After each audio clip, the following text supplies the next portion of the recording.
Hello, my friend. The world of magic, filled with legends and ancient tales, is opening its gates once again. Tonight, in the Gryffindor dormitory by the crackling fireplace, I will share another story with my friends. Join us, for the magic is about to come alive. The night hung low over Malfoy Manor, heavy with mist and moonlight. The grand old house stood like a pale ghost upon the Wiltshire hills, its towers rising into the fog, its windows glowing faintly with candlelight. Inside, the world was still. The echoes of the past, those dreadful cries, the footsteps of Death Eaters, the whispers of Lord Voldemort, had long since faded into memory. Draco Malfoy stood by the tall window of his study, watching the mist drift across the gardens, his reflection stare back at him, older now, calmer perhaps, yet marked by something that time could not erase. His pale hair gleamed silver in the firelight, and his gray eyes, once cold with pride, held the quiet weight of a man who had seen too much. Behind him, a small voice broke the silence. "Father?" Draco turned. At the doorway stood his son Scorpius, wrapped in a dressing gown, his fair hair tousled from sleep. He was 11, small for his age, but quick-minded and kind-hearted, a gentler reflection of his father. "You should be in bed," Draco said, though his tone was soft. "I had a bad dream," Scorpius murmured. He hesitated, then added, "The green light again. It was everywhere." Draco felt a pang in his chest. He knelt down and placed a hand on his son's shoulder. "It's just a dream. Nothing in this house will harm you. Not anymore."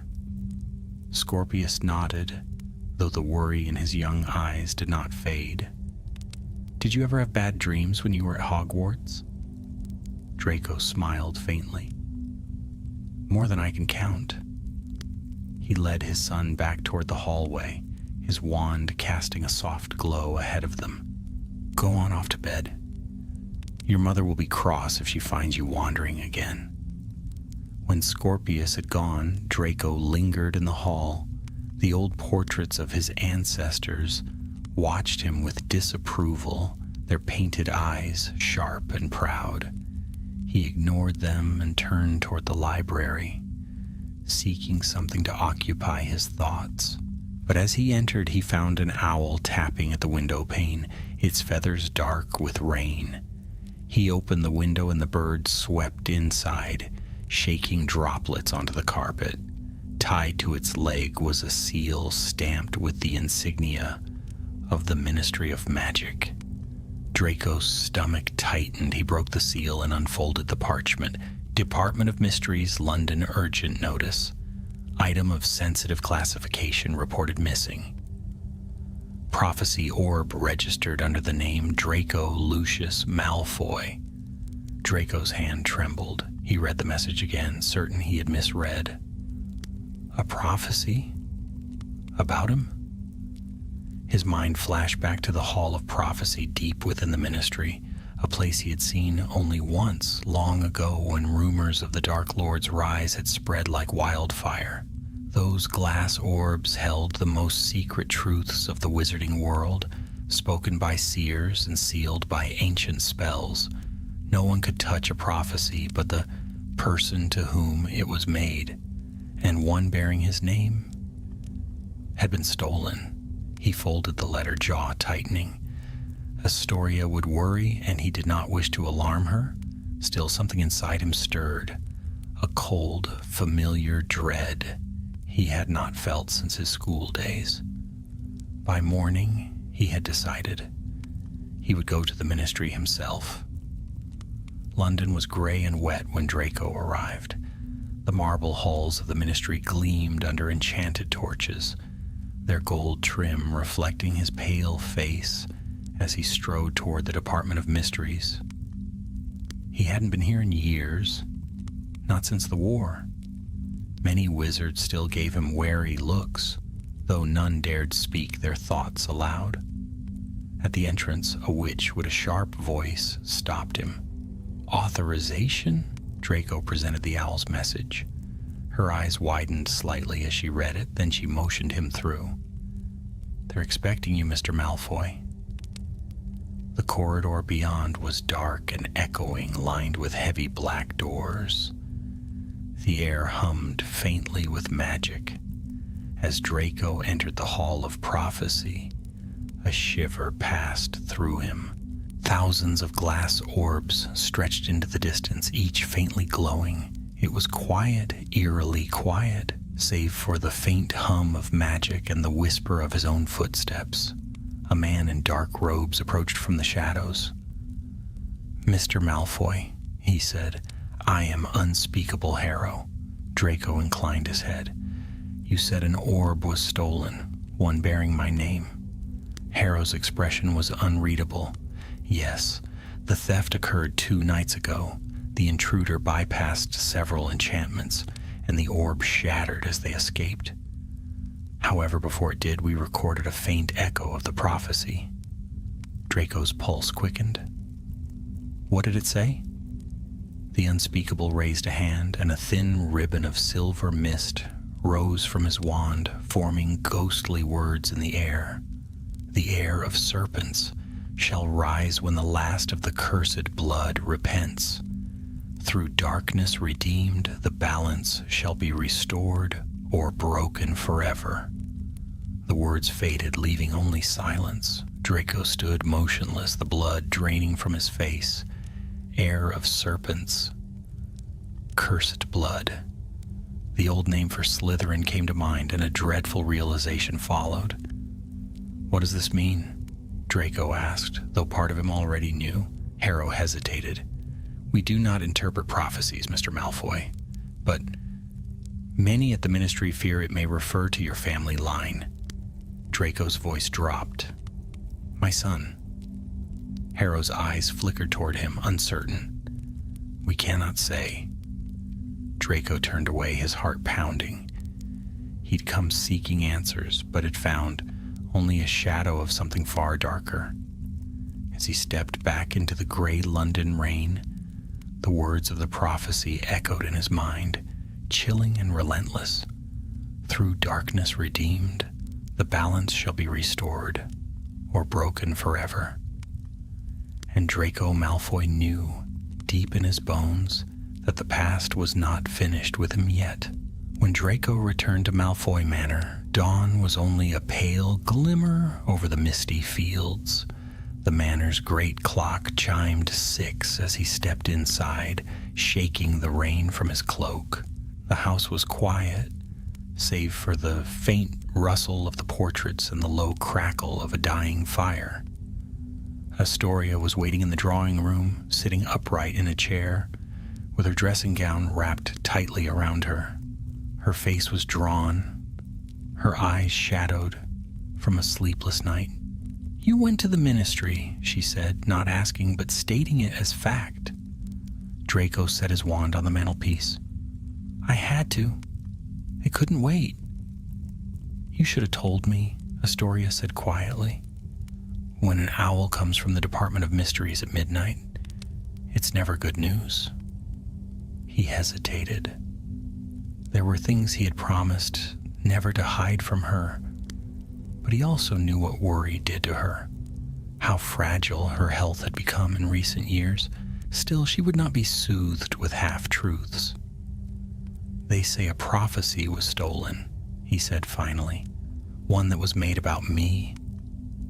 Astoria's brow furrowed. "A prophecy about you?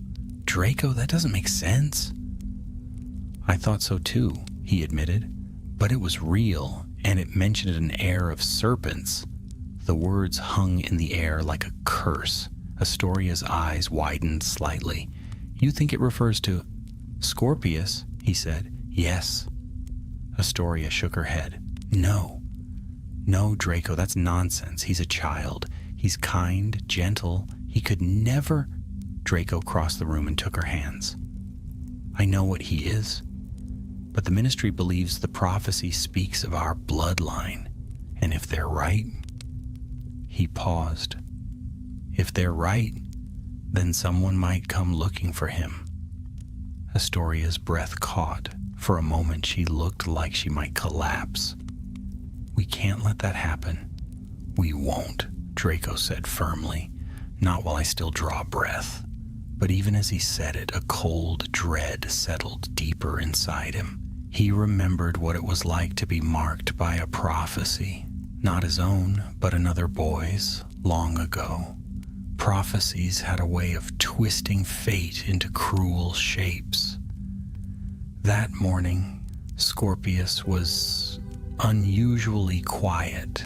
At breakfast, he stirred his porridge without eating and kept glancing at his parents. When Astoria excused herself to tend to the garden elves, he looked up at his father. "Father," he said, "did something happen last night?" Draco froze mid-sip of his tea. "Why do you ask?" "I heard you talking to Mother," Scorpius said softly. "About someone coming for me." Draco lowered his cup and sighed. "You shouldn't listen at doors, Scorpius." "I didn't mean to.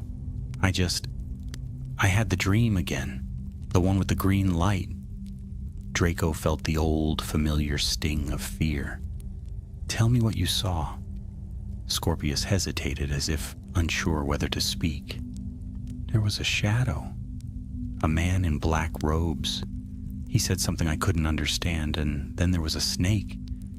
Its eyes were silver, like mine." Draco rose from his chair, heart pounding, the mark of serpents again. "Listen to me, Scorpius," he said, crouching beside his son. "Dreams can't hurt you, and whatever you saw, it was only a memory. Do you understand?" Scorpius nodded, but his small hands trembled. Later that day, Draco flew directly to the ministry. He needed answers, and there was only one person he trusted enough to seek them from. The minister's office was brighter than he remembered. Sunlight poured through tall windows onto rows of bookshelves and parchment-stacked desks. At the center sat Hermione Granger, her quill hovering in midair as she read through a report. When Draco entered, she looked up, her expression wary but not unkind. "Draco Malfoy, that's a surprise." "I wouldn't be here if it weren't serious," he said. Hermione gestured for him to sit. "I heard about the theft. It's caused quite a stir downstairs. You were the subject of the prophecy?" "Yes," he replied, watching her carefully. "And I was told it mentioned an heir of serpents. Do you know anything about it?" Hermione set down her quill. "Prophecies are never straightforward, but if it's connected to your family line, it might trace back to Salazar Slytherin himself. You're not the only one with a shadowed ancestry." Draco bristled slightly. "I'm not interested in old ghosts. I want to know who stole it." "That's the problem," Hermione said. "We don't know. The intruder used advanced concealment charms. Even the security enchantments didn't register their presence." Draco frowned. "You think it's connected to the old Death Eater circles?" Hermione hesitated. "Possibly. There have been whispers lately. Sightings of masked figures, signs of activity in Nocturne Alley. Nothing confirmed. But whoever took that orb must have known exactly what they were looking for." For a moment, neither of them spoke. The crackle of the enchanted fireplace filled the silence. Finally, Hermione leaned forward.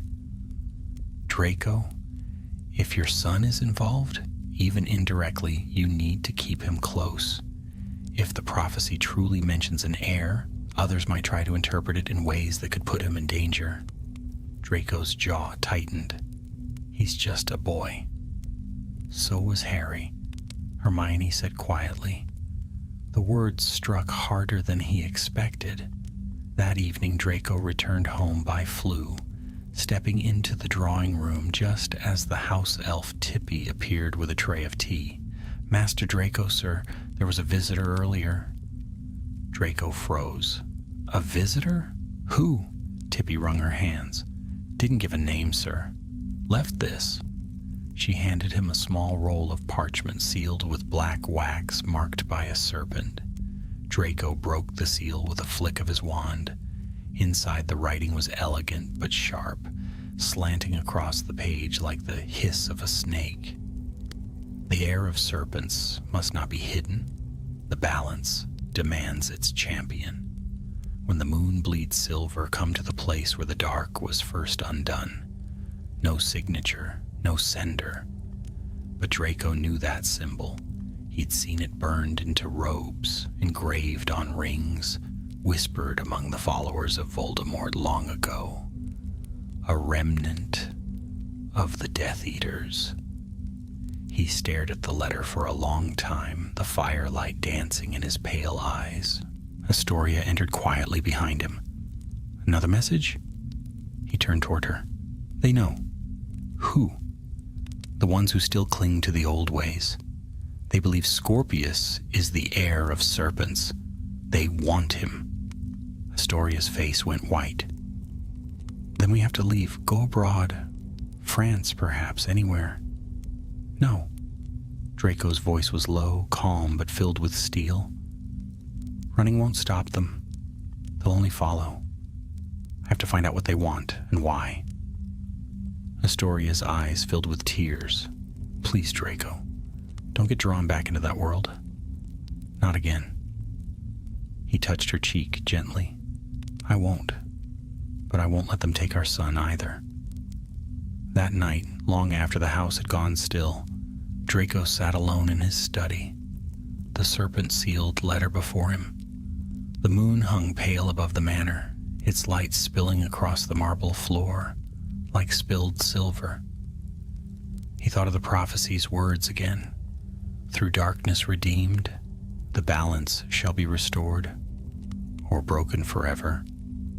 He didn't know what it meant yet, but he knew where he would go next, when the moon bled silver, and when that night came, Draco Malfoy would be ready. The next evening brought a restless wind that hissed through the high trees surrounding Malfoy Manor. Clouds rolled in from the west, heavy and low, veiling the moon in shifting silver mist. Somewhere deep within the house, an old clock struck 9, the sound echoing down the marble corridors like a slow heartbeat. Draco stood in his study, cloak folded across his arm, wand at his belt. The serpent-sealed letter lay open on his desk, its black wax glinting in the lamplight. He read the words once more. When the moon bleeds silver, come to the place where the dark was first undone. He didn't need a map to know what that meant. The place where the dark was first undone could only be one place: the ruins of the old Malfoy Estate Chapel, burned and cursed during the last days of the war. It had been there years ago that Draco had first defied the followers of the Dark Lord, where he had shielded his mother and refused to betray his schoolmates, turning his back on the life he'd been born to serve. That was where he would go. Astoria sat by the fire, pale in the flickering light, when Draco came to her. She looked up at once, reading the decision on his face before he spoke. "You're going," she said softly. "I have to," Draco replied. "If I can learn who sent that letter, we'll know what we're facing." She reached for his hand. "Take care, Draco, please." He bent and kissed her brow. "Always." Outside, the air was sharp and cold, carrying the scent of wet earth and autumn leaves. He disapparated with a faint crack. Vanishing into the mist, he appeared on the edge of the old Malfoy grounds, the ruins rising like broken teeth against the sky. The moon had broken free of the clouds now, casting a pale, silvery light over the shattered stone archways. The once grand chapel stood roofless, its stained glass windows reduced to shards glittering faintly among the weeds. Draco moved carefully, wand raised. Every shadow seemed alive, and the wind moaned softly through the ruins. Somewhere nearby, a branch snapped. He spun around, wand ready. "Show yourself," he said, voice steady but cold. A figure stepped out from behind a fallen pillar, a woman cloaked in black. Her hood fell back to reveal sharp features, pale skin, and dark eyes that gleamed with an unsettling light. "Malfoy," she said softly. "I was beginning to think you'd lost your nerve." Draco's grip on his wand tightened. "Who are you?" She smiled faintly. "Someone who remembers, someone who still believes." Her voice was smooth, but there was venom beneath it. "You turned your back on our world, on your own blood. But blood remembers, Draco. Blood always remembers." "I turned my back on a madman," Draco said. "If you've come here to preach loyalty to a ghost, you're wasting your breath." The woman tilted her head. "I haven't come to speak of the Dark Lord. He's gone, we all know that. But power doesn't die, it merely changes shape. And prophecy, Draco, never dies at all." He stepped closer. "You're the one who stole it, aren't you? The orb." Her lips curved into a smile. "I retrieved it. There's a difference. The Ministry never deserved to keep such knowledge locked away. The prophecy belongs to those it concerns." "What do you want?" "The heir," she said simply. "The heir of serpents, the boy." Draco felt the old fury surge within him. "You'll never touch him." For the first time, the woman laughed, a cold, silvery sound that echoed through the ruins. "Do you think you can keep him from his destiny? The prophecy has already begun to unfold. The child dreams, doesn't he? Of serpents and shadow and silver light." Draco's breath caught. She saw it and smiled wider. "Ah, so it's true. The blood of Slytherin stirs again." "Leave us alone," he said, raising his wand. But the woman lifted hers faster. A flash of red light burst between them. Draco's shield charm deflected it, scattering sparks across the stones. The night erupted into a duel. Curses flew through the ruins, lighting the air in violent flashes. Draco moved swiftly, his old training returning in an instant. He ducked behind a crumbling wall, countering with a stunning spell that shattered a nearby pillar. Dust filled the air. The woman's laughter came from somewhere above him now. She had climbed the remains of the altar, wand glowing like a torch. "You can't hide from what's coming, Malfoy. The balance will be restored whether you like it or not," Draco shouted. "Expelliarmus!" Her wand flew from her hand and clattered to the ground. She stumbled back, but when he advanced, she whispered something low and ancient, a hiss that wasn't quite words. The ground trembled. From the shadows coiled a spectral serpent, silver and translucent, its eyes gleaming like molten glass. It lunged at Draco, fangs bared. He didn't hesitate. Confringo. The serpent exploded into a mist of silver shards, its hiss echoing away into the night. When the smoke cleared, the woman was gone. Only the faint trace of her laughter lingered on the wind. Draco stood amid the ruins, chest heaving. The ground was littered with fragments of the past. Broken stones, cracked glass, and half buried in the dirt, something small and round. He knelt and picked it up. It was a piece of a prophecy orb, one of the shards lost when the original was shattered. Faint words still shimmered across its surface, fading in and out of sight. "Through the blood of serpents, the world shall wake anew." Draco closed his hand around it. He didn't understand the full meaning yet, but he knew one thing for certain. This was far from over. When he returned home, the lamps were still burning. Astoria hurried to meet him, relief flooding her pale face. "You're safe."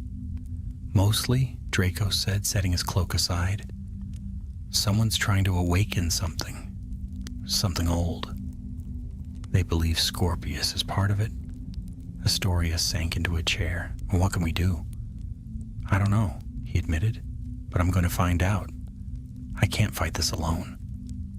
Astoria looked up at him. "Then who will help you?" Draco hesitated. He knew there was only one witch in Britain clever enough to piece together what he'd seen tonight, and one wizard who would never turn away from a mystery this dangerous. "Hermione Granger," he said slowly, "and Harry Potter." Astoria's eyes widened.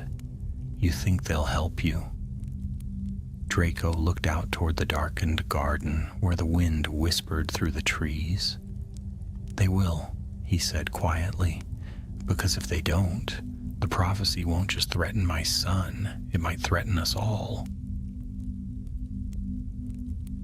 The following morning dawned gray and sullen, a thin drizzle falling over the windows of Malfoy Manor. Draco rose early, his thoughts already returning to the silver-eyed serpent, to the woman in the ruins, and the shard of prophecy still hidden in his study drawer. The words shimmered behind his eyes, no matter how many times he blinked them away. "Through the blood of serpents, the world shall wake anew." He hadn't slept. Neither had Astoria. But they said little to each other over breakfast, both lost in their own worries, speaking only in quiet glances. Scorpius, however, seemed brighter than he had in days. He talked about a charms book he'd borrowed from the manor library and asked whether Hogwarts robes came in silver. Draco gave him a small smile and answered his questions, but he couldn't help the knot tightening in his chest. There was something strange happening, and it was circling closer with each passing hour.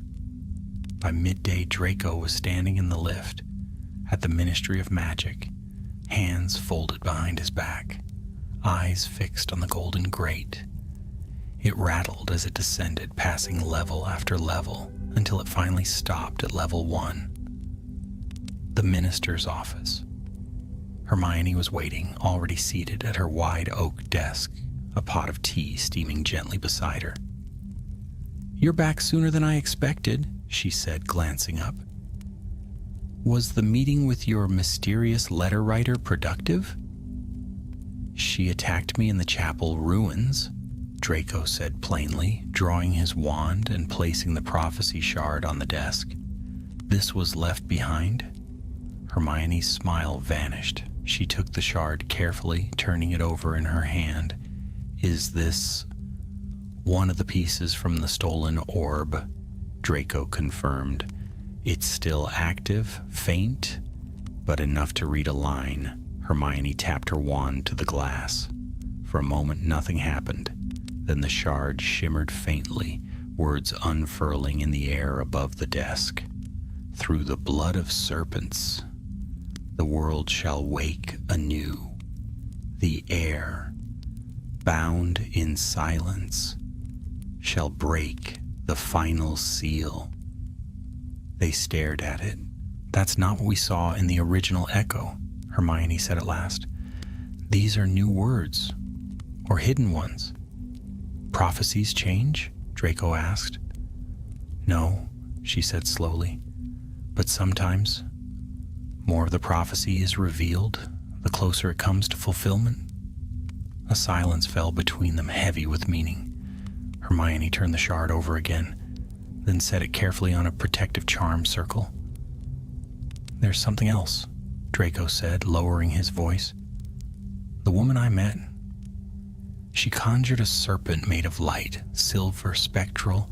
I destroyed it, but it wasn't any spell I've seen before. It answered her call like a guardian." Hermione frowned. "A Patronus?" "No," he said. "It was darker than that. Older." She stood and walked to the window, arms crossed. This feels ancient, forbidden magic, the kind of power that vanished with the founders. There's a chance. She hesitated. There's a chance this prophecy is older than we thought, that it was seen long ago and simply lay dormant until now. Draco looked at her sharply, and now it's waking. Because of Scorpius. Hermione turned back to him. We need help. I was thinking the same, Draco said grimly. The next evening, Draco apparated just outside a small, ivy-covered cottage in Godric's Hollow. The garden was wild but well kept, full of buzzing bees and herbs that clung to the warm autumn air. The door creaked open before he knocked. Harry Potter stood on the threshold, arms folded, wand tucked in his belt. His expression was unreadable. Malfoy, he said, this must be important. It is, Draco replied. May I come in? Harry stepped aside. Hermione sent me an owl. She said something about a prophecy about your son. Inside, the cottage smelled of tea and dusted parchment. Ginny was in the kitchen, and two of the Potter children could be heard arguing upstairs. Draco stood awkwardly in the center of the room as Harry closed the door behind him. Draco took a breath. Someone is trying to awaken something tied to the old magic, tied to Slytherin's bloodline. They believe Scorpius is the heir mentioned in a prophecy. Harry sat down slowly. You think he's in danger? I know he is, Draco said. They already came for me. They conjured something, some kind of serpent guardian. They knew where to find me. I don't know what they want yet, but they believe Scorpius will be the one to break the final seal. Harry didn't speak at once. Instead, he stared into the fire, his face grim. You remember what it was like, Draco said quietly, to grow up in the shadow of a prophecy. Harry nodded. Yes, I remember. Then you know why I'm here. I won't let him carry this alone. I need to know what's coming. And if there's anyone who can find the pieces we're missing, it's you. Harry looked up, and for the first time, there was no trace of the boy who'd once faced Draco across a Hogwarts corridor. Only the man who had faced death and chosen to live. I'll help, he said. But we do this together. No secrets. Draco nodded. No secrets. By the end of the week, the three of them, Draco, Hermione, and Harry, were gathered in Hermione's private ministry chamber, a round, windowless room filled with magical maps, ancient tomes, and floating memory threads. Hermione had uncovered something in the restricted section of the Department of Mysteries, a scroll written in Parseltongue, hidden among records too dangerous to open. With Harry's help, they translated it. It speaks of a place, Hermione explained, pointing to the open scroll, hidden in the north, the Vault of Tongues. Harry frowned. Never heard of it. No one has, Hermione said. It was wiped from magical records centuries ago, but this scroll mentions it as the place where Slytherin sealed away something of great power, something he feared even his descendants would not be able to control. Draco looked down at the script, and now someone's trying to open it. Harry's jaw set, and they think Scorpius is the key. Hermione nodded. We need to get there first. Draco stood slowly, his voice low. Then let's go, before they do. And in that moment, the alliance was formed, not out of friendship nor forgiveness, but out of something older, duty. The past had returned. The prophecy had awoken, and the Vault of Tongues waited in the north, silent and sealed. Holding secrets meant never to be found, but they were going anyway. The wind had a different bite in the Scottish Highlands. It swept down the granite slopes like a living thing, cold and sharp, churning clouds across the sky and making the heather shiver on the hills. High above a narrow glen, nestled between two jagged peaks, stood the ruins of an ancient watchtower. It was here, according to the scroll, that the entrance to the Vault of Tongues had once been hidden, beneath the stones of a fortress older than Hogwarts itself. Draco pulled his cloak tighter around his shoulders as he stepped through the remnants of the outer wall. The stones were slick with moss and frost, the very air humming faintly with old magic. Behind him came Harry and Hermione, their wands alight in the gathering gloom. All three moved cautiously, speaking little, every step measured. The scroll mentioned a riddle, Hermione said, squinting at a parchment she carried. The entrance can't be opened by force. It requires understanding. Understanding of what? Harry asked, eyeing the crumbling steps that led down into the earth. Hermione read aloud, "Only the tongue that has tasted lies and truth alike shall pass."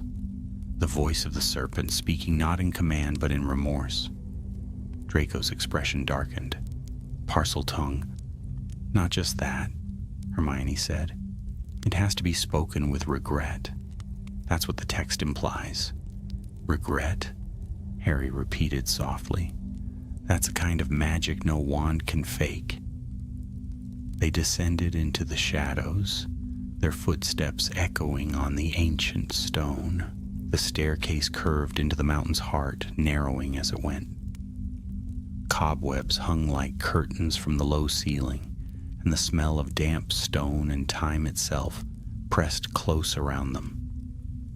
When they finally reached the bottom, they found a single stone door, carved with a symbol. A serpent coiled in a figure of 8, its eyes made of deep green emeralds. Hermione stepped forward, examining the door. "There's no keyhole, no enchantment I can detect. Just that riddle." Harry stared at the carving, his hand resting on the cool stone. "It has to be spoken here." "I can do it," Draco said, stepping up beside him. Harry glanced at him. "Can you still speak Parseltongue?" Draco hesitated. "I haven't in years, not since the war." He stared at the snake, memory flickering behind his eyes. Then he drew in a breath and whispered, "Chalice, Tharan, Solkarth." The language tasted strange in his mouth, old and sharp like broken glass. Nothing happened. He frowned, tried again. "Saltharan." His voice wavered. "No," Hermione said gently. "It has to be more than words." The riddle was clear. Draco turned away, frustrated. "Then it's useless. I don't even know what regret they're asking for." Hermione stepped forward. "Think about your past. What would Slytherin regret? If he could, what do you regret?" Draco's eyes were distant, haunted. "I regret the choices I didn't make, the ones I was too much of a coward to make." He closed his eyes. "I regret not stopping them when I had the chance. I regret the fear I let rule me. I regret..." He paused. "I regret that my son might suffer for the sins of his father." The silence was thick, almost reverent. Then Draco opened his eyes, stepped toward the door once more, and whispered, "Salkarth, Morhath, Thalarin." The emerald eyes of the serpent glowed faintly. The stones trembled, grinding against one another, and the door split down the center with a low rumble, revealing a dark passage beyond. They exchanged glances, then stepped through. Inside was a long hall of obsidian and jade, lit by floating torches that burned with green flame. The walls were covered in runes, some slithering across the surface like living things, others flickering in and out of sight. The air smelled of dust and ancient spellwork. "It's like the Chamber of Secrets," Harry murmured, eyes narrowed. "No," Draco said, voice low. This is older. The chamber was built beneath Hogwarts. This was built before Hogwarts was ever founded. Hermione's wand hovered over the runes. They're Slytherin's writings, instructions, perhaps warnings. He feared what he sealed here. They reached the center of the vault, where a wide circular platform of stone rose from the floor. Upon it stood a pedestal, and resting on that pedestal was a shallow stone basin filled with silvery liquid, thicker than a pensive, darker somehow. A memory? Harry asked. Hermione stepped closer. No, it's a binding pool. Ancient wizards used them to store magical agreements, curses, contracts, even prophecies. Draco stepped forward. The surface of the liquid rippled. What happens if we touch it? Hermione glanced at him. It depends. It may show us the full prophecy, or trap us in it. They stood in silence. Then Draco said, "We came for answers. We don't leave without them." And before either of the others could stop him, he reached out and dipped his fingers into the liquid. The room vanished. He was standing in a great hall of black stone, lit by floating fire. A man stood before him, tall and thin, with robes the color of midnight and eyes like burning coals. His hair was dark, streaked with silver, and he held a wand carved with serpents. It was Salazar Slytherin, but this was not a memory. The man turned and looked at Draco, not through him, not past him, but at him. "You are the blood," he said, his voice echoing like thunder. "The cursed blood, bound by fear, forged by silence." Draco's mouth was dry. "This is a vision." Slytherin's eyes narrowed. "This is a reckoning." Draco stepped forward. "What do you want from my son?" Slytherin did not answer at first. He lifted his wand and pointed to the sky above them. There, woven into the vault's ceiling, were stars burning in unfamiliar constellations. "There is a seal upon the world," Slytherin said, "placed by the founders themselves to keep something out or something in. The prophecy speaks of the heir who will unmake that seal." "Why?" Draco asked. "Because the world will demand it," Slytherin said, and his voice held both sorrow and steel. "Magic has grown twisted. The balance decays. The old forces stir in their chains. And when they rise, only the heir can decide to free them or to end them forever." Draco's heart pounded. "And if he refuses?" Slytherin looked at him not unkindly. "Then the balance breaks, and the world with it." The vision wavered, cracks spreading through the darkness. Draco shouted, "What do I do?" Slytherin's voice echoed as the vault crumbled away. "Prepare him or protect him, but you cannot do both." He came back to himself, gasping. The chamber swam into focus. Harry had caught him by the shoulder. Hermione was kneeling by the pedestal. "What did you see?" Harry asked. Draco could hardly find the words. "Slytherin. The prophecy. It's older than anything we imagined. The seal. It's not just a metaphor, it's real. Something is locked away, and Scorpius is the key." Hermione looked grim. "Then we're running out of time." Draco stood slowly, every muscle aching. "We have to protect him, but we also have to know the truth. What's behind that seal?" Harry nodded. "And we need to find out who's trying to open it without him."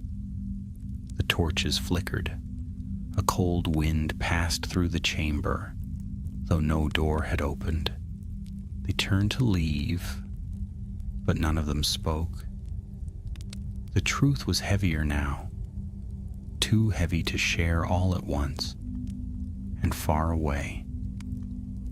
Beyond the wards of Malfoy Manor, something moved in the dark, something waiting. The first true frost of autumn clung to the ground the next morning. Thin layers of white coated the hedgerows, and the breath of the wind turned silver in the air. Back at Malfoy Manor, the chill had seeped into the high windows and echoing corridors. Despite the crackling fires, Tippy kept lighting in every hearth. Scorpius stood alone in the library, staring out at the frozen garden. His fingers brushed absently across the windowsill. The dream had come again in the night, clearer this time. He remembered the voice of the serpent, sibilant and gentle, whispering in his ear, and the face of a man he'd never seen before, a man with dark eyes and long silver-streaked hair. He'd called Scorpius the Last Whisper, and Scorpius didn't know what that meant. He turned as the library doors opened. Astoria stepped in, pale and graceful in her robes, though her eyes were tired. She smiled softly. "You're up early." "I didn't sleep," Scorpius replied, glancing down at the book in his hands. It was an old tome on magical beasts, one he'd read a dozen times. Astoria walked to his side. "Dreams again?" He nodded. "It feels real." She placed a hand gently on his shoulder. "Dreams aren't always just dreams, but they don't have to control us." Scorpius hesitated. "Mom, am I strange?" She looked at him sharply. "No. You're special, Scorpius. There's a difference. But things happen when I get scared. The shadows move. I hear whispers. It's not normal." Astoria didn't speak at once. Then she knelt beside him, tucking a strand of hair behind his ear. "You have magic inside you that's strong. Stronger than most. That doesn't make you dangerous. It makes you gifted." Scorpius met her gaze. "Then why is Father so worried?" Astoria's face shifted just slightly. She took his hand and gave it a squeeze.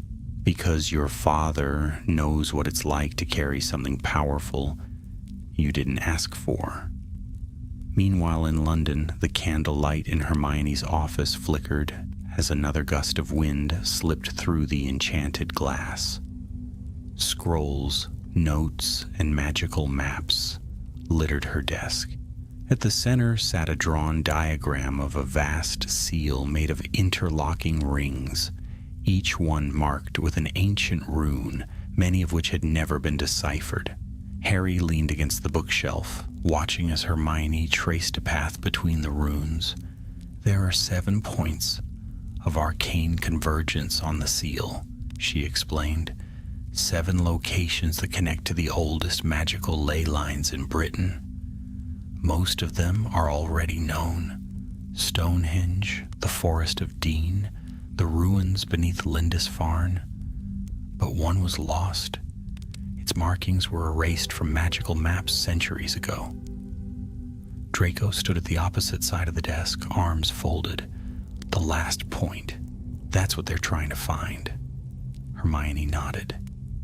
"And once all 7 are activated, the seal breaks.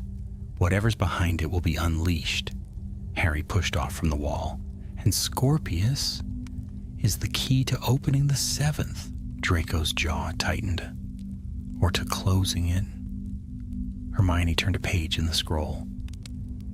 "There's a ritual, old magic, a protective ward that can shield a person marked by prophecy, but it must be willingly given, bound by blood and intention. You'll need to prepare him, Draco." Draco stared at the parchment. "Prepare him for what?" "To choose," she said. "The prophecy says, 'The heir shall awaken the world anew.' But it doesn't say how. That means there's still a chance, still a choice." Draco looked away, his face unreadable. That night, under cover of darkness, 3 hooded figures walked the icy lanes of Nocturne Alley. The street was nearly deserted, the shops shuttered and barred, smoke curled from crooked chimneys, and the air smelled of damp parchment. old bones, and forgotten spells. At the end of the alley stood a door with no handle, no keyhole, only a carved serpent across the wood. One of the figures raised a wand and hissed a phrase in parcel tongue. The door groaned open. Inside the room was circular, lit by braziers burning blue. At its center stood the woman from the ruins, her cloak heavy with frost, her eyes gleaming. "They have reached the vault," she said to the others. "They have seen the prophecy's heart." One of the hooded men removed his mask. His skin was sallow, his teeth crooked, his eyes sunken with age. "Then it begins?" The woman nodded. "The seventh seal lies beneath the Black Lake, in the ruins of the Founder's Hall. We must act before the boy's blood is protected. The boy is watched. Then distract them." Another voice, soft and dry, spoke from the shadows. "I will go." The room fell silent. The speaker stepped forward, a tall figure robed in gray. His face was hidden, but when he lifted his hand, a ring gleamed on his finger, set with a shard of a broken emerald. He spoke only once. "Let the bloodline be tested." At Malfoy Manor, Scorpius stood at the edge of the reflecting pool in the east garden. The moon shone overhead, lighting the frost that rimmed the stones. He watched the water move, faint ripples lapping the sides. A flicker caught his eye. A figure stood across the pool, pale and indistinct, tall, robed, face covered. Scorpius stepped back. Who are you?" The figure didn't answer. Scorpius turned to run, but his feet wouldn't move. The air had thickened, heavy like treacle. The world dimmed. The wind stopped. The figure raised a hand, and suddenly, Scorpius could hear a voice, soft and terrible, in his mind. "The seal is calling. The heir must choose. Will you open the gate or leave it chained?" Scorpius tried to shout, to fight, but his wand was nowhere to be found. The voice whispered again, "Let us show you. Let us show you what you are." And then the world vanished. Draco burst into the garden moments later, wand drawn, breath catching in the cold. Astoria was behind him, wild-eyed and barefoot in her night robes. The frost was gone, the reflecting pool was still, and Scorpius was nowhere to be seen. Only a single mark had been left behind, burned into the stone by invisible flame. A serpent, wrapped in a circle. Its eyes gleamed faintly green. Far below, in a chamber the world had forgotten, Scorpius opened his eyes. He was no longer at the manor. He stood in a vast room of black stone, lined with pillars shaped like serpents. The air shimmered, thick with ancient power. At the far end was a gate, not of iron or wood, but of shimmering light, pulsing like a heartbeat. A voice rose around him, thousands of voices layered, whispering his name. He took a step forward, drawn toward the gate. His heart pounded, his skin tingled with magic, and the prophecy echoed in his mind. The heir, bound in silence, shall break the final seal. Back in London, Draco slammed his hands on the desk. "They've taken him." Harry and Hermione looked up, shocked. "Scorpius is gone," Draco said, voice ragged. "He vanished. They left a mark. The seal."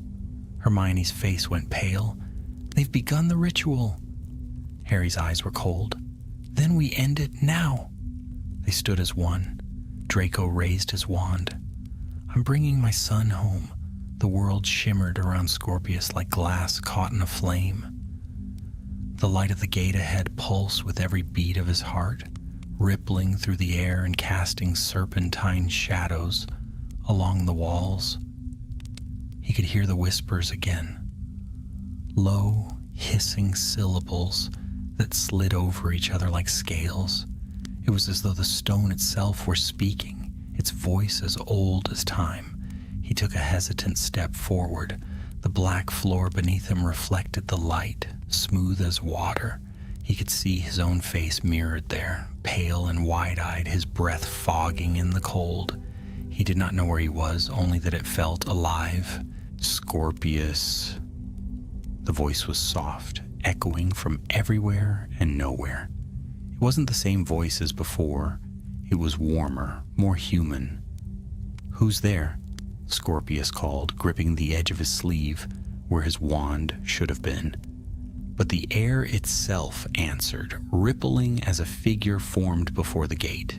It was the man from his dreams, tall, solemn, with eyes of ancient silver and robes the color of storm clouds. His presence filled the chamber like wind through a forest, quiet but unyielding. "You are the last," the man said, "the blood that remembers." Scorpius's voice trembled. "You're the one I keep seeing." "I am what remains," the man replied, "what your kind would call a memory. But more than that, I am the will of Salazar Slytherin." Scorpius's throat tightened. "Why me?" "Because you carry what he feared most," the figure said. "Compassion." The boy blinked. "That's a bad thing?" The faintest smile ghosted across the man's face. "Once, yes. He believed compassion made one weak, that it unmade ambition, but in the end, it was compassion that sealed the darkness away. It was his repentance that saved the world from ruin, and now that choice must be made again." He gestured toward the glowing gate behind him. The light pulsed brighter, and Scorpius could see faint shapes moving within it, forms twisting like smoke, pressing against the barrier as if yearning to be free. "What's behind there?" Scorpius asked. "The first magic," the man said quietly. "The raw power from which all spells were born. It is the voice that made the serpents speak, the words that gave wizards their tongues. It was sealed because it could not be tamed, and now it wakes." The whispers rose in pitch, coiling around Scorpius's thoughts. He could almost make out words, fragments of promise, of power, of belonging. His head throbbed. "I don't want it," he said. "I just want to go home." The man's eyes softened. "Then you must choose to keep the gate closed. But the choice will come at a cost. Those who opened it will not let you leave freely." The floor trembled, the walls rippled like water. "They are coming," the man said, his form flickering like candlelight.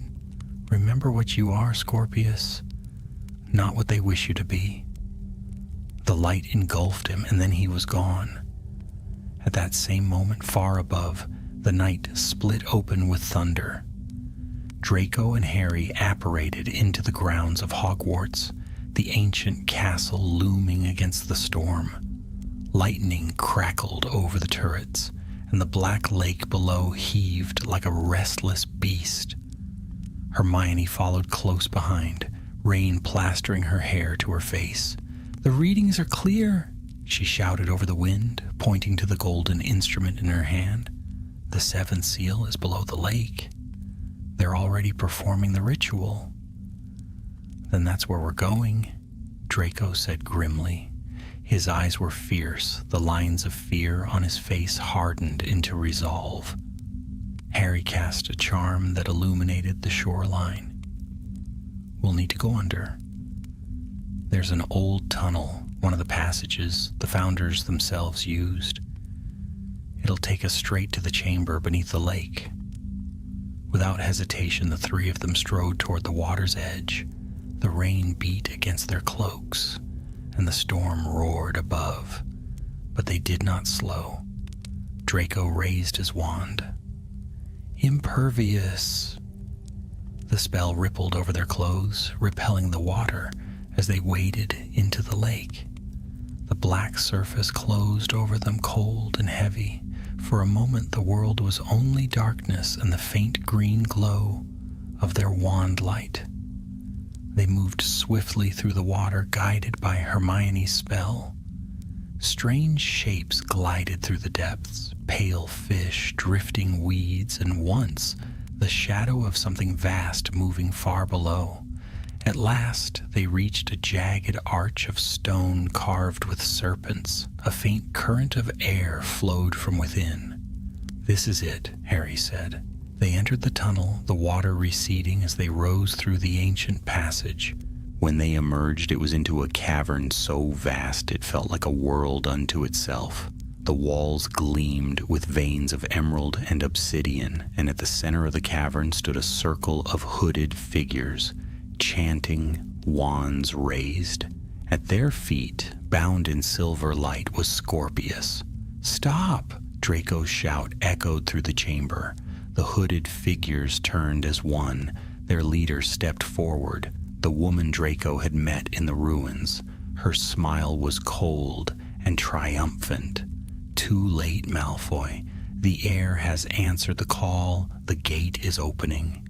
The air shimmered. Behind her, a great rift of light tore through the stone, growing wider with every pulse. The same whispers that haunted Scorpius filled the cavern, pressing against the minds of all who stood there. Draco raised his wand. "You'll release him, or—" The woman laughed. "You think I fear you? I serve the old magic, Malfoy. You were born from it, but you have forgotten what you are." She flicked her wand, sending a blast of green fire across the chamber.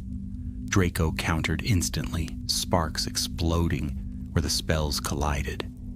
Harry and Hermione joined the fight, spells flying like meteors through the dark. One by one, the hooded figures fell, but the gate behind them kept widening, spilling a blinding light that seared the stone and split the air with a terrible hum. Draco reached Scorpius and cut through his bindings with a single stroke of magic. "Scorpius, listen to me." Scorpius's eyes glowed faintly silver, his voice distant. "I can hear them. They're calling me. They want me to open it." Draco gripped his son's shoulders. "You don't have to. You choose what you are. Do you understand? You choose." The whispers rose to a scream. The light lashed outward, nearly knocking Draco off his feet. Scorpius stood in the center of the storm, the mark of the serpent burning bright on his palm. "I can end it," Scorpius whispered. "I can make it stop."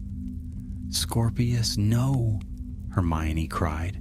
But the boy stepped forward, raising his hands toward the gate. The air went still. For a heartbeat, the world held its breath. Then he spoke, not in English, but in a voice of pure magic, the same language that had once sealed the gate.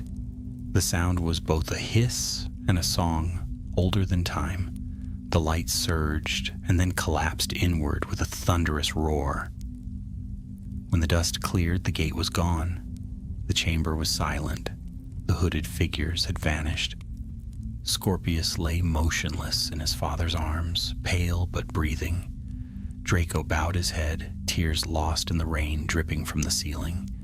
Harry rested a hand on his shoulder. He closed it. Draco nodded, voice breaking. He did. Hermione knelt beside them, her eyes fixed on the faintly glowing mark still burned into Scorpius's skin. "But it isn't over," she whispered. "Seals don't vanish. They only change." Draco looked down at his son, and though the danger had passed, he felt the chill of the serpent's shadow still lingering in the air. Somewhere, deep within the earth, something stirred and waited. Morning broke weakly over the highlands, pale light spilling through a veil of mist. The battle beneath the Black Lake had ended hours before, but for Draco Malfoy, the memory of it had yet to fade. His cloak was torn, his wand arm bruised, but he barely noticed. His eyes were fixed on the narrow bed in the Hogwarts infirmary, where Scorpius lay asleep beneath a blanket of silver wool. Madame Pomfrey moved quietly between the beds, muttering healing charms. She glanced at Draco and shook her head with the weary kindness of one who had seen too many such nights. "He'll wake, Mr. Malfoy. He's strong." Draco only nodded. Words felt hollow. He sat beside his son and brushed a hand through the boy's pale hair. The mark on Scorpius's palm had dimmed, but it still pulsed faintly, like a heartbeat beneath the skin. Hermione entered the ward, her robes damp from the storm outside, and set a small bundle of parchment on the table. "The ministry has sealed the site beneath the lake. No one goes in or out without my order. The others are still searching for survivors among the cult." Draco didn't look up. "They won't find any. They vanished when the gate closed." Hermione sighed and lowered her voice. "Harry's speaking with the headmistress. He thinks we should take Scorpius to St. Mungo's." "No." Draco's tone was quiet but firm. "He stays here. I won't have him turned into another prophecy under glass." Hermione studied him. "You think he's still connected to it?" "I know he is," Draco said, eyes on his son. "That mark isn't just a scar. The seal changed when he closed it. He didn't destroy it. He became part of it." A heavy silence settled. The wind rattled the windows. Finally, Hermione said, "If that's true, we'll find a way to separate him from it. I'll research the Founder's enchantments. Whatever this first magic is, it must have weaknesses." Draco gave a short, humorless laugh. "You make it sound simple." "It never is," she said softly. "But you're not alone in this, Draco." He looked up at her then, and for a fleeting moment, the weight of the years between them seemed to vanish. There was no enmity left, only the quiet understanding of two people who had both fought too long against the darkness. When Scorpius woke, the sun had already dipped low again. His first sight was his father's weary face, softened by relief. "Father?" Draco leaned forward. "I'm here." Scorpius frowned, glancing at his hand. "It still burns." Draco gently turned his palm over. The mark shimmered faintly. "You saved us," he said. "You closed the gate." Scorpius's brow furrowed. "There were voices. They wanted me to open it. They said it would make everything right again. But when I looked through the light, I saw something else. Something cold."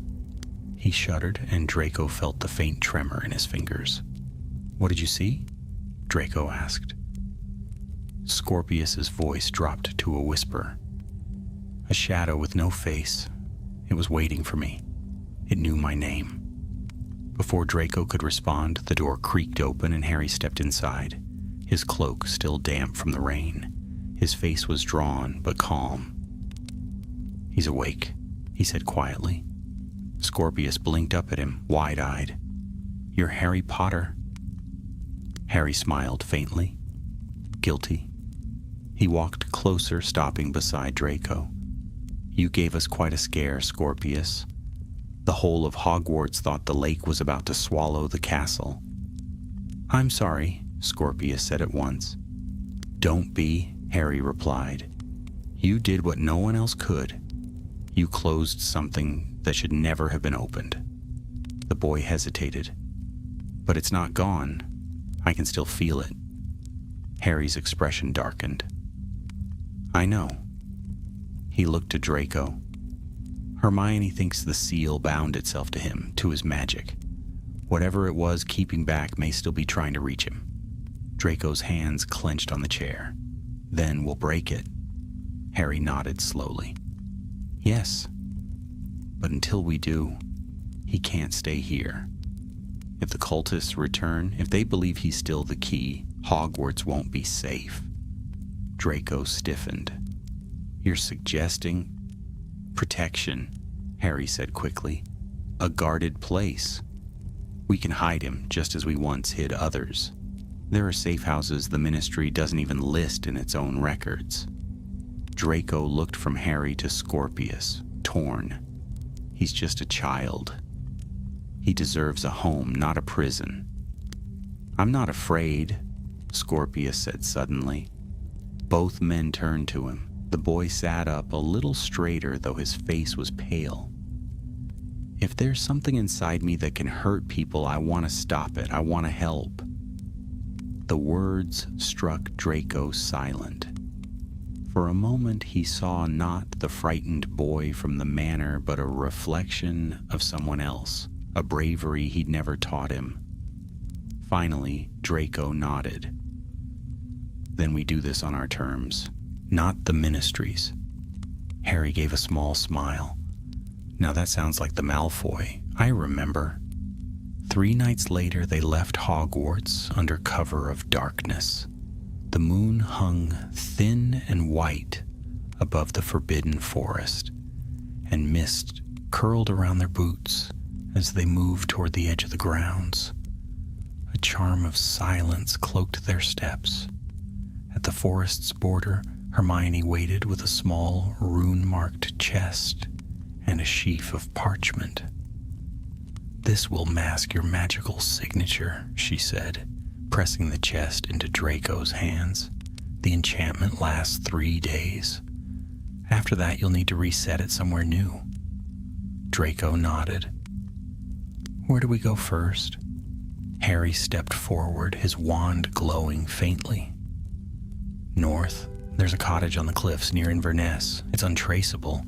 Only the 3 of us know the coordinates." Scorpius clutched his father's hand.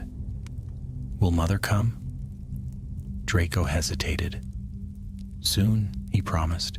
"She's safer away from this for now." Hermione knelt to the boy's level. "You were very brave, Scorpius. Remember that what's inside you isn't evil.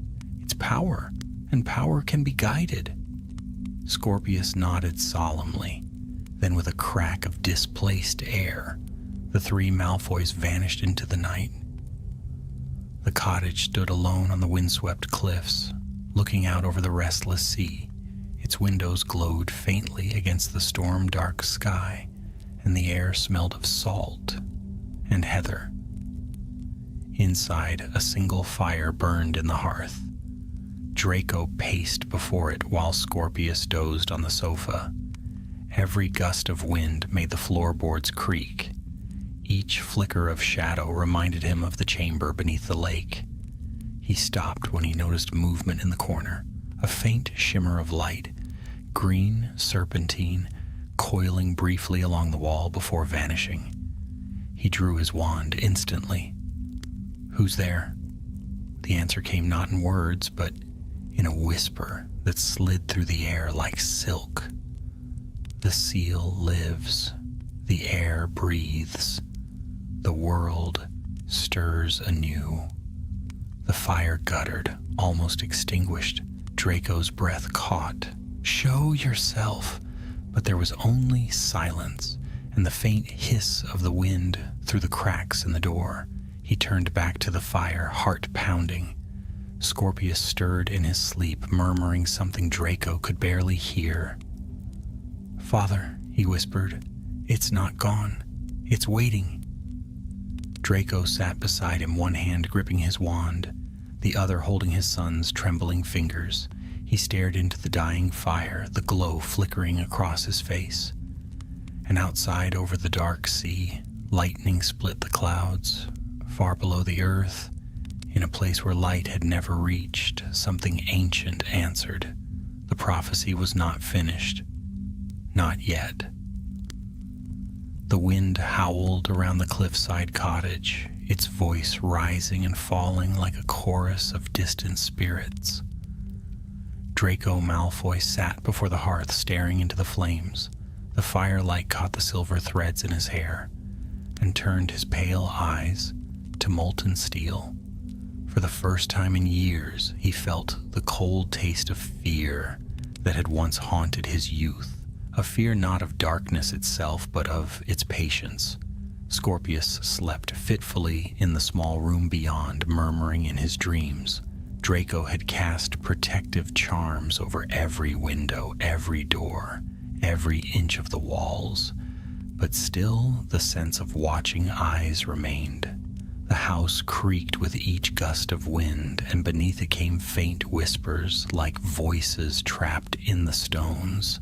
Near midnight, a soft knock sounded at the door. Draco rose at once, wand in hand.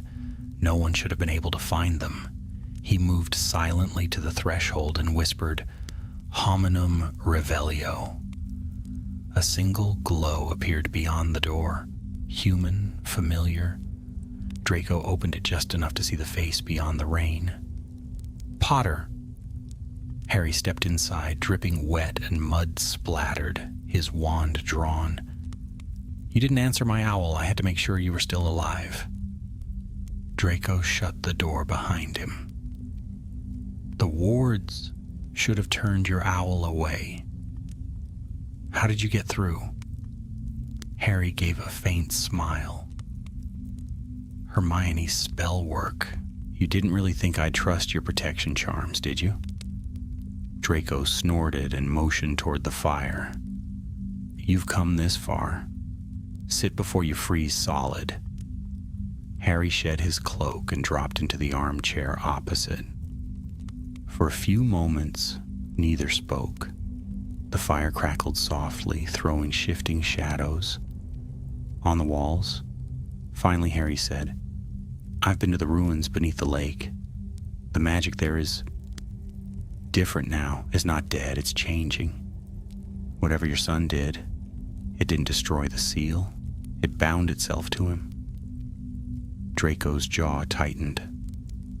"I know. There's more," Harry continued. "Hermione's been studying the residual traces. The energy is leaking through other ley points across Britain. If it spreads far enough, it could awaken the rest of the seals, the ones connected to the Founder's magic." Draco turned sharply. "You mean there's more than one?" Harry nodded. 7 in total. Slytherin's was only the first. The others were sealed by Gryffindor, Ravenclaw, and Hufflepuff, all tied to the same source, the first magic. If those seals break, no one knows what will come through. Draco's eyes flickered toward the room where Scorpius slept. "And you think it's still calling to him?" Harry's voice dropped. "It isn't just calling, it's feeding." The next morning dawned clear and cold. The storm had passed, leaving a silver sheen of frost on the heather. Scorpius stood outside, wrapped in his cloak, watching the sea crash against the rocks below. He felt lighter than before, though he could not say why. The whispers had quieted, replaced by a hum that seemed to echo from within him rather than without. He turned as his father approached, cloak snapping in the wind. "Feeling stronger?" Draco asked. Scorpius nodded. "I think so. The dreams aren't as bad." Draco studied him carefully. "What do you dream of now?" The boy hesitated. "A tower, made of black stone, surrounded by water. There's light inside it, green light, and voices that sound like mine, but older." Draco frowned. "Does the voice speak to you?" Scorpius met his eyes. "It asks me to finish what was started." Before Draco could respond, Harry appeared in the doorway, calling, "Draco, you better see this." They hurried inside, where Harry stood over the kitchen table. A map of Britain lay unrolled across it, marked with glowing runes. Hermione's handwriting filled the margins. Several of the runes pulsed faintly red. "The ley lines?" Harry said, tracing them with his wand. 3 new points lit up overnight: Yorkshire, Wales, and the western coast near Tintagel. The seals are waking. Draco felt the blood drain from his face. Then the cult didn't fail. They started something that's still spreading. Harry nodded grimly. "We can't stop it from here. We'll have to move." "Where?" Draco demanded. "Yorkshire first. The readings are strongest there. Hermione's sending help. ores she trusts. But we'll have to travel quietly. If the Death Eater remnants are still active, they'll be drawn to the same energy. Draco turned to his son. You're not coming. It's too dangerous. Scorpius's chin lifted. You can't stop it without me. It's my magic they're using. Scorpius, Harry interrupted, voice calm but firm. He's right. Whatever this is, he's part of it now. If we're to contain it, we need him to understand it. Draco's expression hardened, but he said nothing. He could argue all day, but the truth was already written in his son's eyes. The boy had inherited not just his name, but his stubbornness too. They traveled north that afternoon, disapparating in stages to avoid detection. The countryside rolled out beneath a dim sky, dotted with stone walls and sleeping farms. By nightfall, they reached the edge of an ancient forest, a place so old, even the air seemed thick with memory. Hermione met them there, standing beside a ring of weathered stones. The runes carved into them glowed faintly, the same deep green as the mark on Scorpius's hand. This is the site, she said as they approached. The second seal. It's older than the castle ruins. Look at the alignment. This was Ravenclaw's ward. Can you contain it? Harry asked. Hermione shook her head. Contain, yes, but not close. The magic is too unstable. It's as if something underneath is fighting to get out. Scorpius stepped closer to the stones. I can feel it. It's calling me again. Stay back, Draco barked, but the stones had already begun to hum. The light pulsed stronger, resonating with the glow beneath Scorpius's skin. The ground trembled, Hermione's charms flared, but the energy surged like a living thing, shattering the protective ring. Protego totalum, Harry shouted, but the spell faltered against the force erupting from the ground. A blast of wind knocked them all backward. Scorpius was thrown to his knees, his hand pressed to the earth. Images flashed through his mind, flames, wings, and 1,000 eyes burning like stars. Then he heard it again, the voice. The second key has turned. The seal of wisdom breaks. The path awakens. When the light faded, the forest was still. The runes had gone dark. Hermione struggled to her feet. It's done, she whispered. The second seal is open. Draco rushed to his son. Scorpius was pale but conscious. His mark glowed brighter now, pulsing in rhythm with his heartbeat. Father, he said weakly, I didn't mean to. Draco knelt beside him. It's not your fault. They're using your connection. Harry scanned the shadows. Beyond the clearing, wand raised. Then someone's guiding it. And if they've opened too, they'll try for the rest. Hermione looked up at the night sky where the stars seemed to shimmer with unnatural light. There's a pattern, she murmured. Each seal strengthens the next. By the time the seventh awakens, the first magic will no longer be sealed. It will be free. Draco's hand tightened on Scorpius's shoulder. Then we stop them before that happens. Harry nodded grimly. And we start by finding out where the third lies. A distant rumble rolled through the forest, like thunder echoing underground. The earth itself seemed to answer their vow.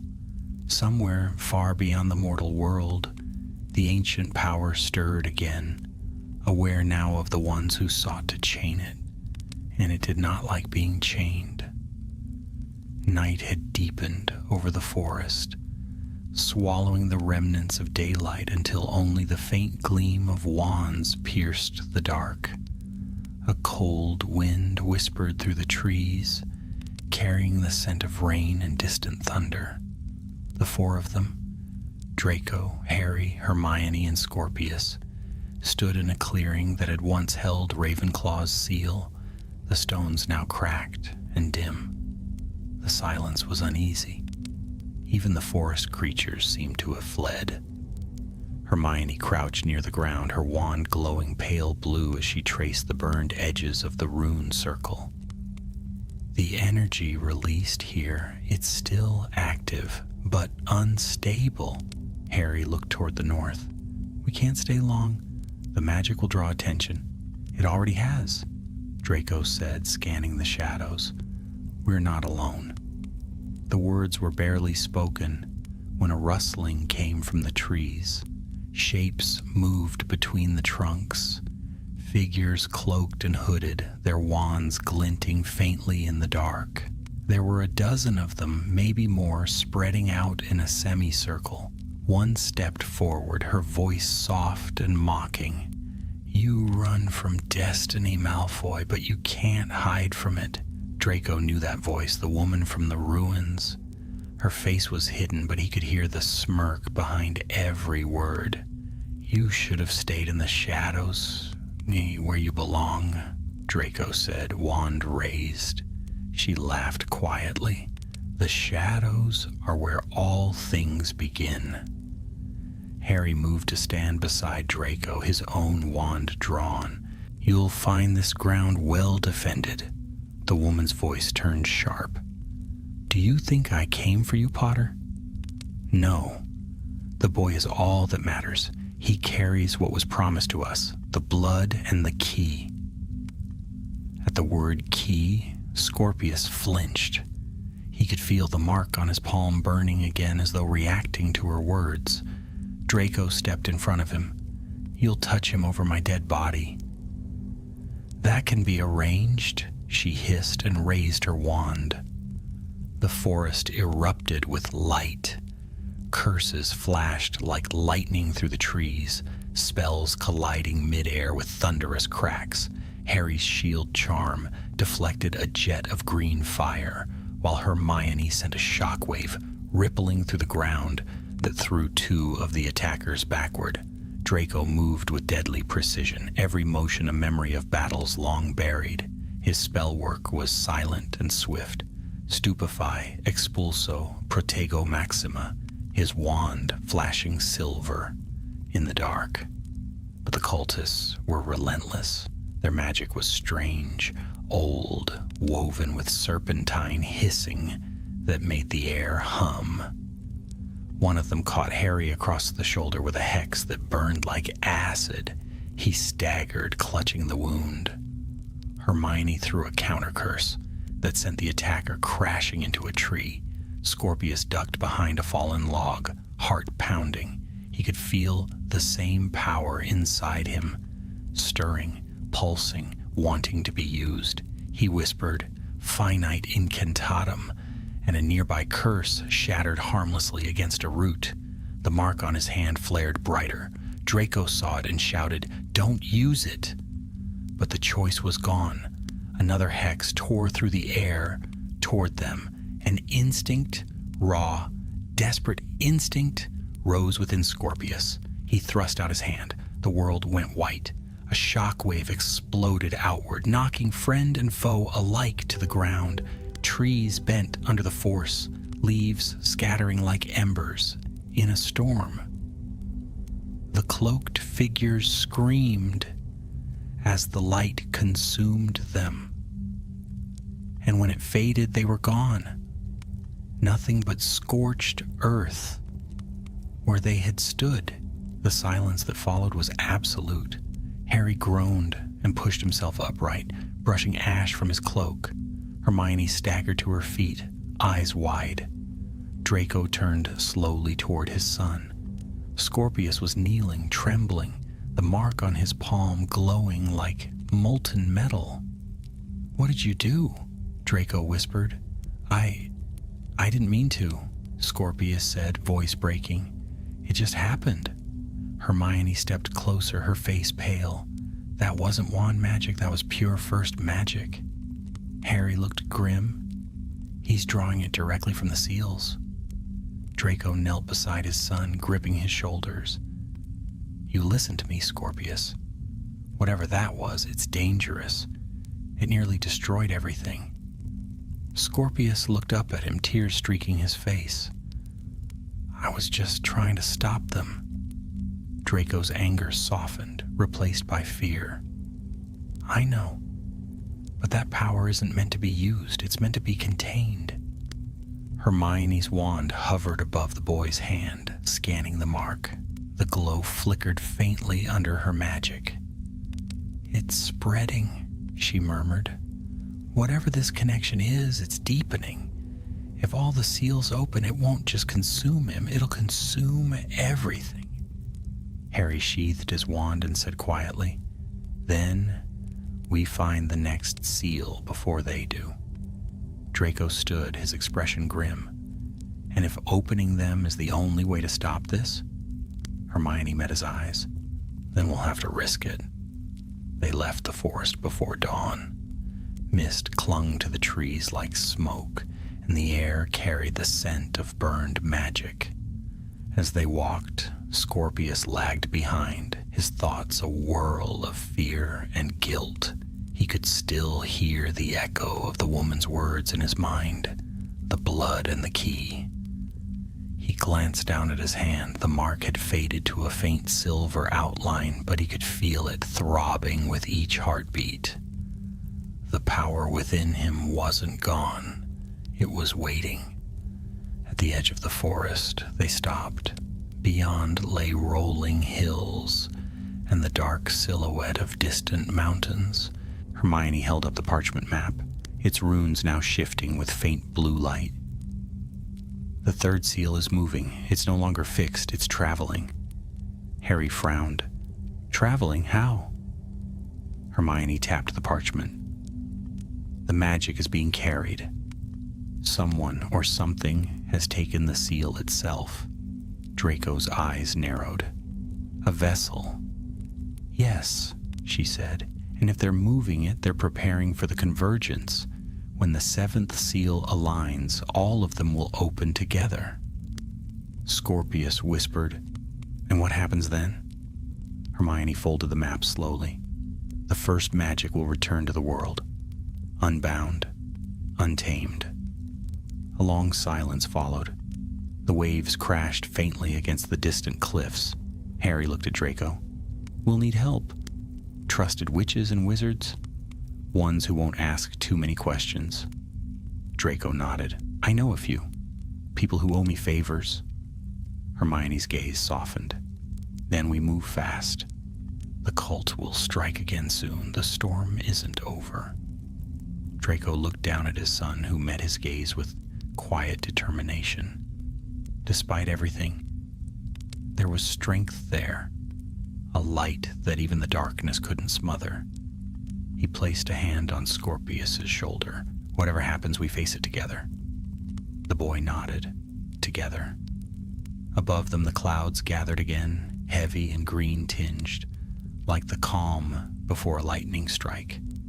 And somewhere far away, unseen by all, a serpent carved in stone began to stir, its eyes opening for the first time in 1,000 years. The third seal had awakened. The road to the mountains wound through desolate moors, where the wind sang mournfully across the heather, and the skies hung low and gray. For 3 days they traveled north, keeping to narrow lanes and enchanted paths that would hide them from unfriendly eyes. Each dawn brought colder air, each dusk a deeper silence. The land itself seemed to be holding its breath. Scorpius rode in the carriage beside his father, the curtains drawn tight. Harry and Hermione followed on broomsticks overhead, scouting for any sign of pursuit. Though the journey was quiet, none of them could escape the sense that they were being watched. Sometimes when the wind died, Scorpius thought he could hear whispers riding on the air, snatches of words in no language he knew. They seemed to echo in the mark upon his hand, which glowed faintly through his glove, as though something deep within the earth was calling to him. On the morning of the 4th day, they reached the foothills of Ben Nevis.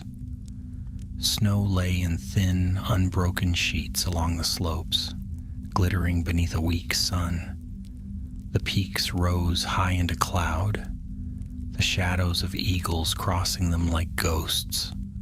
Hermione's voice came through the enchanted communication charm between them. The map shows the third seal somewhere near the summit, but there's interference, something cloaking it. We'll have to climb. Draco stared up at the mountain. You realize there's a storm building? I can feel it. Harry's voice replied, We haven't got a choice. If the cult reaches the seal before we do, they'll open it. Draco turned to Scorpius. Stay close. Don't touch anything strange. Don't answer voices, even if they sound like me. Scorpius gave a small, wry smile. You really think I'd mistake someone else for you? Despite everything, Draco almost laughed. You'd be surprised. They began the climb. By midday, the weather had turned. The snow thickened to blinding sheets, and wind tore at their cloaks. The world narrowed to white and sound, the crunch of boots, the whistle of air through stone. At last, through the haze, Hermione shouted, There! A cave just ahead! They stumbled into the shelter of a wide cavern, the floor strewn with glittering ice. Inside, the wind died instantly, leaving a strange, echoing quiet. Harry lit his wand, the light glimmering off the walls. Strange carvings ran along the stone, runes spiraling into a single mark, shaped like an open eye. Hermione knelt to study them.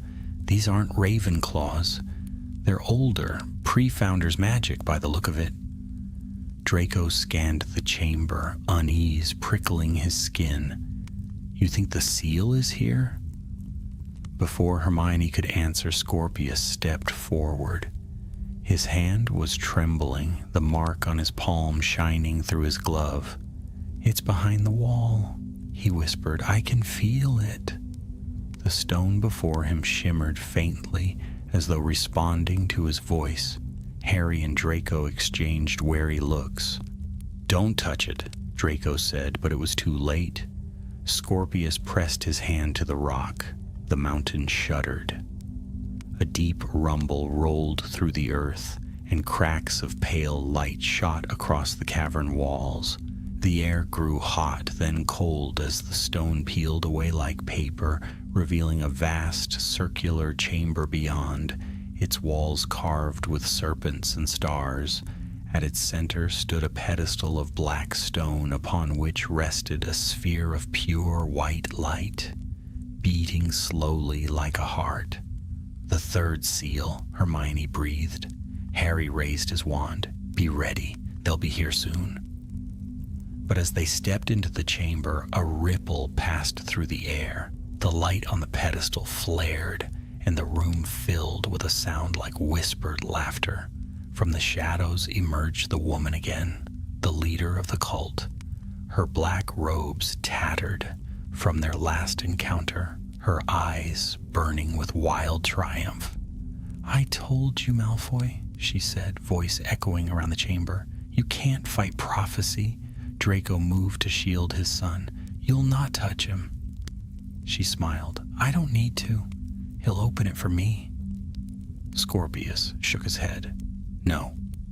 Oh, but you will, the woman said softly. The seal responds to you, child. It knows your blood. It knows the part of you that was never human. Draco froze. What are you talking about? The woman's gaze flickered toward him. You never wondered why your son dreams in parcel tongue? Why the first magic calls to him alone? You thought Slytherin's legacy ended with you, but his line was never fully human. There was something older in him, something that lived in the shadows before men or wizards. Your boy carries that echo. Draco's hand tightened on his wand. You lie. Do I? She whispered. Ask him. Scorpius stood motionless, staring at the sphere of light. I can hear it.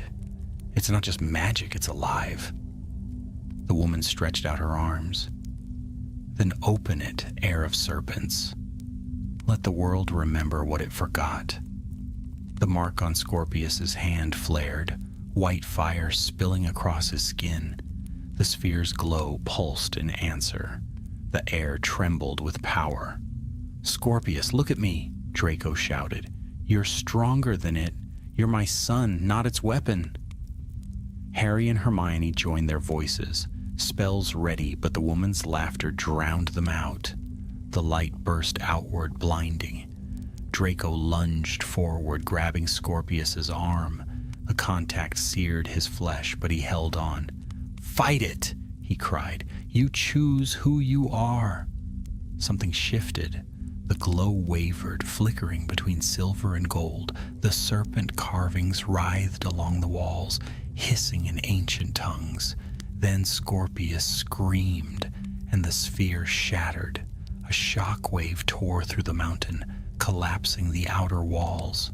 Stone fell in clouds of dust and fire. The woman was thrown backward, her form vanishing into the fissure that opened beneath her feet.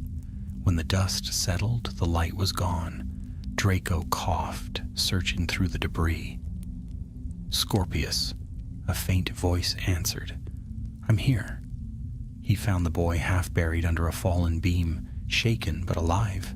The mark on his hand had changed. It was no longer a serpent, but a circle of runes, glowing with faint golden light. Hermione helped steady him. "The seal didn't open," she said, astonished. He changed it." Harry frowned. "Changed it how?" "I don't know," she said. "But it's different now. It's bound to him by his choice, not by blood."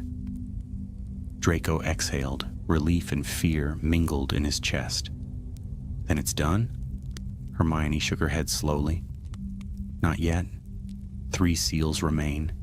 And if he can change one Kriz, others might try to force the rest." Outside, thunder rolled across the peaks. The storm had broken, lightning illuminating the snow. Harry looked toward the mouth of the ruined cavern. "We've bought ourselves time. Nothing more." Scorpius stood beside his father, the golden mark faintly gleaming in the stormlight. "I can still hear it," he said quietly. "The voice, it's angry." Draco placed a hand on his shoulder. "Then let it rage. We'll be ready." As they descended the mountain, the first flakes of new snow began to fall. Soft, silent, endless. Far above, where the 3rd seal had stood, a faint whisper lingered in the wind. The air rewrites the serpent's tongue. The world begins again.